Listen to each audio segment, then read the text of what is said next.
Hello बच्चों, तो आज स्टार्ट करते हैं पॉलिनोमियल की एक्सरसाइज 2.1। ठीक है, तो अभी तक हमने हाइट एंड डिस्टेंस कवर कर लिया है, surface area and volume cover किया है। Now it is turn off polynomial. तो पॉलिनोमियल है क्या? तो पॉलिनोमियल एक ऐसी इक्वेशन है किसी भी वेरिएबल में जिसमें सारी वेरिएबल्स की पावर होल नंबर होती है। पावर नेगेटिव नहीं हो सकती, पावर फ्रैक्शनल नहीं हो सकती, पावर मतलब रूट के अंदर नहीं हो सकती। तो पावर जो है वेरिएबल की वो होल नंबर होनी चाहिए। ठीक है, पढ़ेंगे डिटेल में, अभी हम एक्सरसाइज करते हैं। तो मैं आपको थोड़ा आइडिया दे देता हूँ what are the zeros of the polynomial. Polynomial के जीरोज क्या होते हैं? जैसे आपने पढ़ा होगा x + 1 = 0 के बराबर है। तो यहाँ से एक x की वैल्यू निकलती है, तो आप क्या करते हो, इस 1 को इधर लेके जाते हो तो x की वैल्यू आ जाती है -1। ठीक है, ये आ गई। तो ये जो x की वैल्यू आई है इसी को बोलते हैं जीरो ऑफ द पॉलिनोमियल।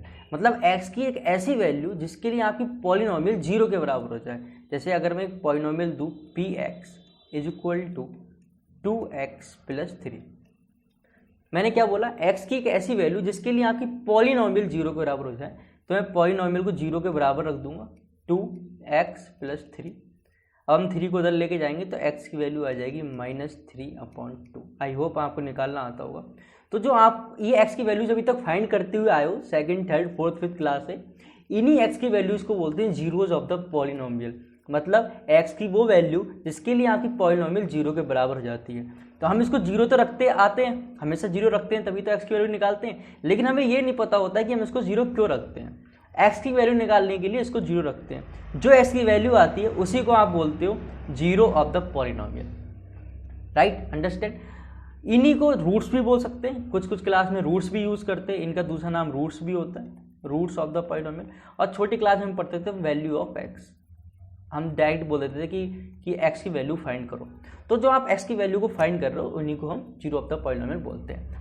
अब अगर मैं एक आपको क्वेश्चन ऐसे तरीके से दे दूं कि x - 3 एंड एक ब्रैकेट में x + 2।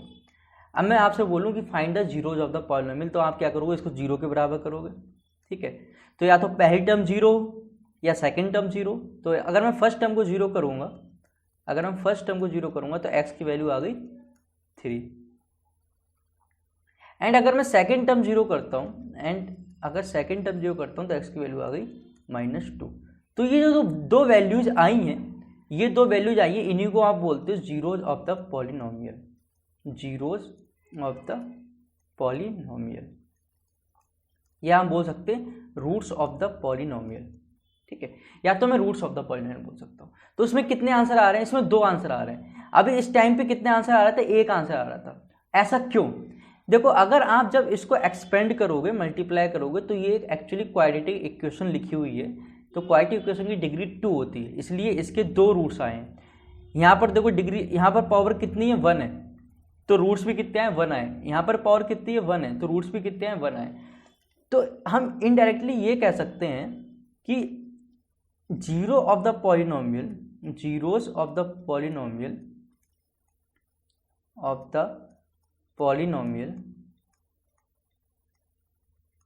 Is equal two degree of the polynomial. नहीं कह सकते, जितनी डिग्री होगी उतने ही आपके रूट्स निकल के आएंगे। डिग्री ऑफ द पॉलिनोमियल आपने कभी सॉल्व किया होगा। अगर मैं आपको ये क्वेश्चन दूं, ठीक है, जनरली आपके पास ये क्वेश्चन है x² - 6x प्लस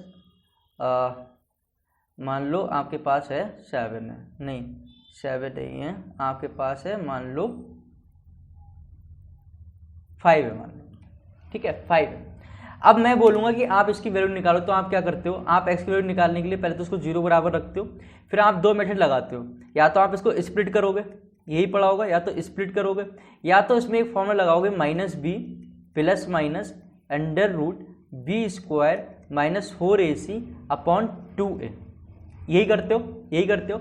यहाँ से क्या आता है, यहाँ से x की 2 वैल्यू निकल के आती हैं, 2 वैल्यू आती, उन्हीं 2 वैल्यू को तो बोलते हैं जीरोज ऑफ द पॉलिनोमियल। और 2 क्यों निकल के आई? क्योंकि इसकी देखो डिग्री कितनी है, डिग्री भी 2 है। तो डिग्री 2 है, इसलिए 2 वैल्यू निकल के आती हैं। और डिग्री कैसे पहचानते हैं? जो x की मैक्सिमम पावर होती है पॉलिनोमियल में, जो x की मैक्सिमम पावर होती है उसी को डिग्री कहते हैं। जैसे यहाँ पर x की पावर 1 है, यहाँ पर x की पावर 2 है, तो मैक्सिमम पावर क्या है 2, तो इसकी डिग्री भी क्या हो जाएगी 2, तो डिग्री भी कितनी हो जाएगी इसकी 2 हो जाएगी। तो रूट्स भी कितने निकल के आएंगे 2 ही निकल के आएंगे, वो हम निकालते हैं। चलो आपको मैं बता देता हूँ, स्प्लिट करेंगे। स्प्लिट से बताऊँ या इससे बताऊँ? स्प्लिट से बताते हैं क्योंकि अभी ये टॉपिक है नहीं, ये हम बाद में पढ़ेंगे। तो 6x को मैं 5x और x लिख लेता हूँ, ठीक है। जिन्होंने सीख रखा होगा उन्हें पता होगा मैंने क्यों लिखा है। यहाँ से मैं x कॉमन लूँगा तो x माइनस 5, यहाँ से -1 कॉमन लूँगा तो x माइनस 5, पूरी ब्रैकेट से मैं x माइनस 5 कॉमन ले लेता हूँ, नेक्स्ट ब्रैकेट में x माइनस 1 इक्वल टू 0।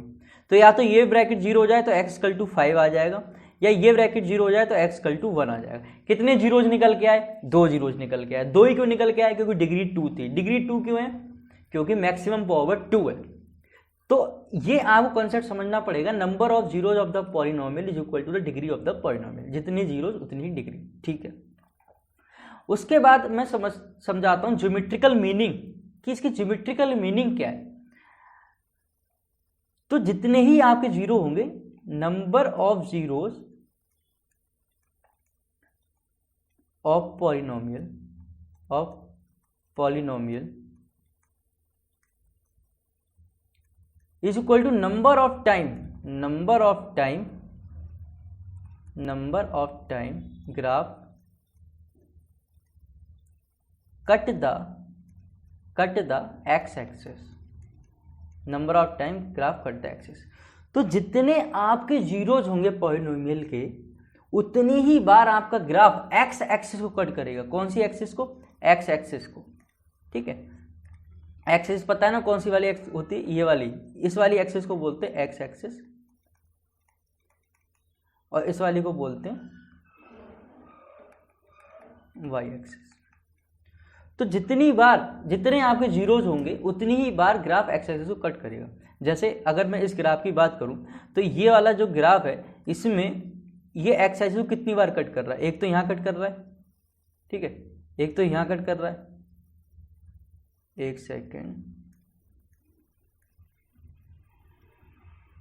ठीक है, एक देखो, एक यहाँ पर कट कर रहा है, एक देखो यहाँ कट कर रहा है, एक देखो यहाँ कट कर रहा है। तो जितनी बार एक्स एक्सिस कट करेगा उतनी जीरोज होंगे। तो इसके कितने जीरो होंगे? इसके 3 जीरोज होंगे। कितने? 3 जीरो। और कोई पूछेगा डिग्री कितनी होगी, तो डिग्री भी कितनी होगी? डिग्री भी 3 होगी। 0 3, डिग्री भी 3, कुछ भी पूछ सकता है वो आपसे, डिग्री भी 3 होगी। अब हम करते हैं एनसीईआरटी की एक्सरसाइज। अब देखो, अगर एक क्वेश्चन अगर मैं आपसे और पूछूं, इसमें देखो कितने जीरोज हैं, 1 2 3 4, 4 बार कट कर रहा है, 4 जीरो होंगे। एंड इसमें आप जीरो ही बता सकते हो क्योंकि इसमें पॉइंट दे रखें। तो x equal to -3, x equal to -1, x equal to 1 and x equal to 3। ये सारे क्या हैं? जीरोज हैं। कितने जीरोज हैं? 4 जीरोज हैं। तो डिग्री भी कितनी होगी? डिग्री भी 4 होगी इसकी। मतलब कोई क्वाड्रेटिक इक्वेशन, या कोई क्वाड्रेटिक इक्वेशन तो नहीं, कोई पॉलिनोमियल लिखी होगी जिसमें x की पावर 4 तो मैक्सिमम होगी ही होगी, ये कहने का मतलब है, ठीक है। अब हम एक्सरसाइज पे आते हैं एनसीईआरटी की। तो आई होप अब आप अच्छे से समझ सकते हो चीज़ें, ठीक है। अब ये क्वेश्चन है, क्वेश्चन नंबर 1 ऑफ 2.1। अब देखो, ये एक ग्राफ बना हुआ है, ये एक्स एक्सिस को कितनी बार कट कर रहा है? ये एक बार भी कट नहीं कर रहा, तो जीरो हो गए, नो जीरोज। तो इसका आंसर आएगा नो जीरोज। एक बार कट ही नहीं कर रहा है। ये कितनी बार कट कर रहा है? ये एक बार कट कर रहा है। अगर एक बार कट कर रहा है तो कितने जीरो होंगे? 1 जीरो होगा। ये कितनी बार कट कर रहा है? 1 2 3, तो कितने जीरो होंगे? 3 जीरो होंगे। ये कितनी बार कट कर रहा है? ये 2 बार कट कर रहा है। कितनी बार? 2 बार। एंड दोनों अलग अलग पॉइंट पे कट कर रहा है, तो उसके 2 जीरोज होंगे। एंड बेटा अगर 2 बार कट कर रहा है तो डिग्री भी कितनी होगी? 2। डिग्री भी कितनी होगी? 2। और 2 डिग्री किसकी होती है? क्वाड्रेटिक इक्वेशन की। तो ये जो ग्राफ है, इस टाइप का अगर ग्राफ कहीं दिख जाए तो वो क्वाड्रेटिक इक्वेशन का होता है। एंड इसको बोलते हैं पैराबोला। इसको क्या बोलते हैं? पैराबोला। तो कभी ऐसी आपको कटोरे ऐसी शेप दिख जाए, कभी भी कटोरे ऐसी शेप दिख जाए, ऐसी दिख जाए, या ऐसी दिख जाए, या ऐसी दिख जाए, या ऐसी शेप हमेशा क्वाड्रेटिक इक्वेशन की होती है, जिसकी डिग्री 2 होती है, इसके रूट्स भी 2 होते हैं, क्योंकि ये एक्स एक्सिस पे 2 बार कट करता है, ठीक है। चलो नेक्स्ट क्वेश्चन। तो नेक्स्ट क्वेश्चन में देखो, एक तो ये, एक ये, एक ये, एक ये, तो डिग्री कितनी हो गई? डिग्री हो गई 4, सॉरी जीरोज भी हो गए 4। अब जो नेक्स्ट क्वेश्चन है, लास्ट क्वेश्चन, वो बहुत इंटरेस्टिंग होने वाला है, क्योंकि देखो ये एक बार कट कर रहा है, अब ये कट नहीं कर रहा है, ये टच कर रहा है, ये कट नहीं कर रहा है, ये टच कर रहा है। अब सर ये क्या चीज़ है, मतलब कट नहीं कर रहा है, टच नहीं कर रहा है, ये क्या चीज़ है, मैं बताता हूँ आपको। अब मैं आपको एक चीज़ एक्सप्लेन करता हूँ जो कि बहुत काम आने वाली है सीबीएसई बोर्ड में, मतलब सीबीएसई बोर्ड में क्या, हर एक बोर्ड में बहुत काम आने वाली है। That is most important thing, you must need to know कि ऐसा क्या है। ठीक है, अब देखो, अब जब ग्राफ कहीं पर टच करता है, जब ग्राफ कहीं पर भी टच करता है तो हम उसको 2 बार काउंट करते हैं। जैसे मान लो ये ग्राफ है और ये आपका यहाँ पर टच कर रहा है, तो यहाँ पर आपके 2 जीरोस काउंट होंगे, 2 जीरोस। ऐसा क्यों? अब देखो ये ग्राफ पैराबोला है, मैंने बताया ये ग्राफ किसका है, पैराबोला। पैराबोला किसका होता है, क्वाड्रेटिक इक्वेशन का होता है। क्वाड्रेटिक इक्वेशन की डिग्री कितनी होती है, 2 होती है, तो जीरोज भी 2 होने ही चाहिए। क्वाड्रेटिक इक्वेशन में 2 जीरोज होंगे, मे बी वो दोनों जीरो सेम हो, मे बी यहाँ पर x की वैल्यू कितनी हो, यहाँ पर x की वैल्यू 1 हो, तो मे बी दोनों जीरोज 1 हो, x इक्वल टू 1 और x इक्वल टू 1, दोनों जीरो सेम हो सकते हैं, ऐसी कोई प्रॉब्लम नहीं। आप बहुत सारी इक्वेशन सॉल्व करोगे, इसमें दोनों रूट सेम आएंगे, 1 1 2 2 3 3 -1 1 या -2 2, तो दोनों ही रूट सेम आ रहे हैं। और क्वाड्रेटिक इक्वेशन में आप पढ़ोगे जब दोनों रूट सेम होते हैं, roots are real and equal, तो डी की वैल्यू क्या होती है, 0 होती है, डिस्क्रिमिनेंट की वैल्यू 0 होती है, डी 0 के बराबर होता है। तो कहीं भी पैराबोला दिख जाए तो पैराबोला जरूरी नहीं है कि 2 डिफरेंट पॉइंट पे ही इंटरसेक्ट करे, या इस टाइप का ही हो या इस टाइप का ही हो। पैराबोला आपका इस टाइप का भी हो सकता है। देखो यहाँ तो दोनों रूट्स अलग अलग हैं, ठीक है, यहाँ भी दोनों जीरोज अलग अलग हैं, यहाँ भी दोनों जीरोज अलग, बट यहाँ पर दोनों 2 हैं, 2 ही जीरोज हैं, पर दोनों सेम है। -1 और -1 भी हो सकता है, -2 -2 भी हो सकता है, कहने का मतलब ये है।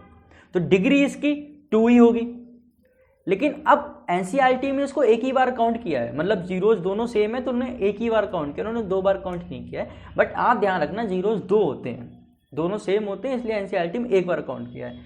तो अगर मैं काउंट करूं, अगर मैं इसके नंबर ऑफ जीरोज काउंट करूं, तो एक तो ये होगा, एक ये होगा, एक ये होगा, तो जीरोज तो इसके 3 होंगे। अब वैसे होने 5 चाहिए, लेकिन 2 सेम है, इसलिए एनसीईआरटी ने जैसे 3 काउंट किया। लेकिन डिग्री अगर मैं बात करूं तो डिग्री तो थोड़ा चेंज हो जाएगी, 1 यहाँ पर 1, यहाँ तुम 2 गिनोगे और यहाँ भी 2 गिनोगे, तो डिग्री हो जाएगी इसकी 5, डिग्री इसकी 5 होगी, ना कि डिग्री 3 होगी, क्योंकि पैराबोला है। और पैराबोला क्या है, कोई भी ग्राफ अगर टच करके जा रहा है एक्स एक्सिस को, तो वहां पर तुम 2 गिनोगे, मतलब वो वहां पर 2 जीरोज हैं जो रिपीट कर रहे हैं, जिनकी सेम वैल्यू है, ठीक है। तो दोनों की सेम वैल्यू, इसलिए एनसीईआरटी ने एक ही काउंट किया है, बट है वहां 2 जीरोज एक्चुअली, वहां 1 जीरो नहीं, वहां 2 जीरोज है, एंड बोथ आर सेम, ठीक है। तो आज के लिए इतना रखते हैं, ये छोटी सी एक्सरसाइज है, लेकिन इसमें कॉन्सेप्ट इतना सारा है कि एक्चुअली अभी बहुत सारी चीज़ें कवर नहीं हुई हैं। तो एक बार जब मैं इसकी सीरीज लेके आऊँगा तब आपको अच्छे से क्लियर करूँगा कि ऐसा क्यों हो रहा है and what are these things. मतलब अभी आपको बहुत सारी चीज़ें नहीं समझ में आई होंगी, आई नो दैट, बट अभी आप ये समझो कि ग्राफ जब टच करके जाता है तो वहाँ पर हम 2 काउंट करते हैं, 2 जीरोज होते हैं। 2 जीरो इसलिए बता रहा हूँ ताकि आप डिग्री का अंदाजा लगा पाओ कि डिग्री को आपको 2 काउंट करना है। अब जीरोज दोनों सेम है, इसलिए एनसीईआरटी ने 1 दे रखा है आंसर, ठीक है। ओके, सो दैट्स इट, आज के लिए इतने ही रखते हैं।